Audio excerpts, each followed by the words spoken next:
Volume 2. This is our show. Introspective Insight. Introspective Insight. What do you believe is the financial role of a man in a relationship? That's a good question. The financial role of a man in a relationship is to take care of everything that he needs to be considered stable. Can you elaborate on that? Oh yeah. So What's everything, basically? everything is everything. The financial role of a man in a relationship is And let's to say, let me put this in. Let's say you're in a relation. I mean, am I getting there? Do I need a midday nap? Let's say y'all living together. So you living together, you got vacation coming up. You living together and you got vacation coming up.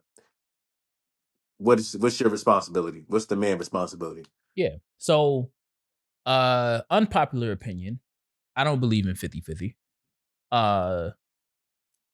Which I mean, whatever. I don't believe in 50-50. I don't believe in gender roles, right? I was raised on being able to take care of yourself, cook for yourself, wash your own clothes, all that stuff, right? Or at least know how so you never have to depend on anybody else to do so. So In a relationship or in general? In a relationship and in general. So Okay. it interchangeable because both can happen, right? Two things can be true. So when I think about a man's responsibility as it pertains to a relationship financially, it is the same responsibility that he would have outside of a relationship. You still got to eat. You still got to pay for the roof over your head. You still have to pay for your utilities. You still have to pay for your Wi-Fi. You still got to cook. You still got to wash your clothes, all that stuff. So as a man, your role, if we're talking about gender roles, is to provide and maintain and protect. You cannot protect if you don't have a house over your head. You cannot protect if you're malnourished. You cannot protect if you can't call for additional protection. You cannot protect if you got dirty clothes, right? So, Yes. my very hot take, I'm if you protecting will. with clothes or no clothes. Naked, I don't give a damn. Yeah, right. Dirty, Right. I'll put them clothes back on if I gotta protect. My fault. I'm sorry. Word. Nah, you good. You good. Because all of that is true. However, my take on the financial piece is a man should take care of whatever he needs to take care of in order for the household to be secure. So that means you got to pay rent, all the rent. If you got to pay all the utilities, pay all the utilities. If you got to pay for the laundromat, pay for the laundromat. Pay for everything that you would have to pay for if you were by yourself. Now, the caveat to that does not mean that the woman doesn't pay for anything, because you would have to assume that there is two-way communication and other things are being co-opted. So if you run out of money, there's another, we can assume in this scenario that there's another income that is in the house. So you have to do your due diligence in communicating how that other income is supplementing what you can't pay for. And you have to make sure that whatever you fall short of, that is being covered by the other income. And that can also be vice versa, right? Because the one thing in financial health is you have to make sure you are paying yourself too. So in all of this, you are still paying yourself. You are still making sure that you have the money, the discretionary funds in corporate world is what we call it, to do what you want to do. If you want to go out with the boys, if you want to go drink, or if you want to eat out instead of, your meal prep or whatever, you still have that because you're taking care of your money responsibly. But when it comes to bills, when it comes to rent, when it comes to utilities and the lights, we don't desire to be homeless. We don't desire to be in the dark.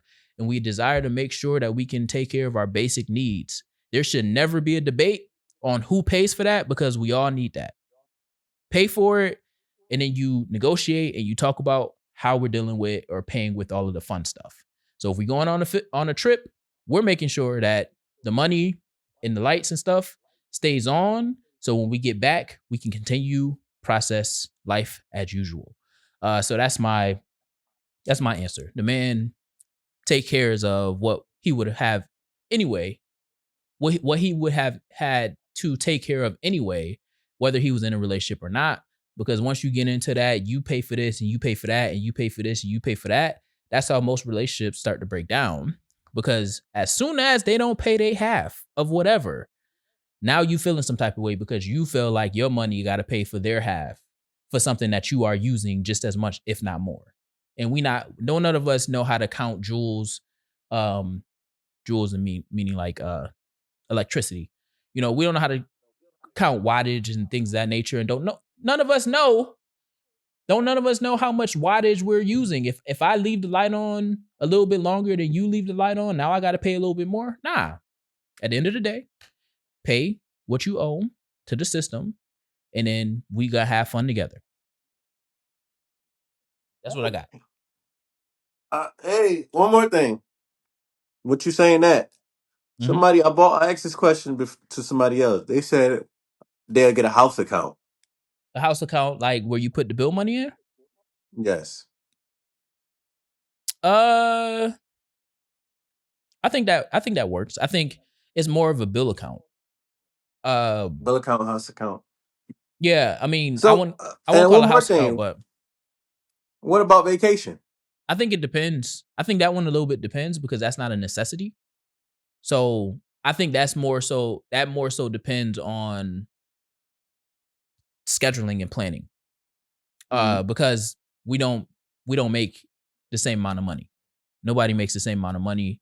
You might have side quests and things of that nature that you're doing. So for me, I would say that for vacations, that is more of a 50-50-esque type vibe, because even if you do like a cruise, there's a price for me and there's a price for you. If we now let's say you're in a situation where you got kids, that's still, there's a price for me, there's a price for you, and then there's a price for our kid or kids. So you just got to make sure you got enough money in the bank in order to cover all of that. Now, who account it comes out of, it don't matter, because it might be something to where you pay for um the cruise and then I pay for the hotels and the flights.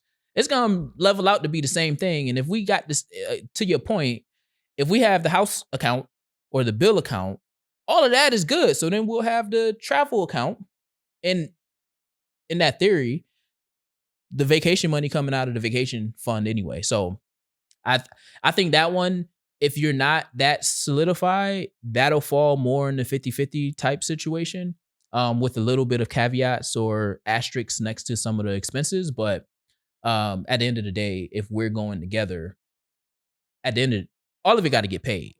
So it might be, I might take the brunt of it right now because I got the most flexibility, or like I have a apartment and you live in the apartment, so I'll cover the apartment and then you cover like the trip because we got that extra money. But again, that comes with the relationship around communication.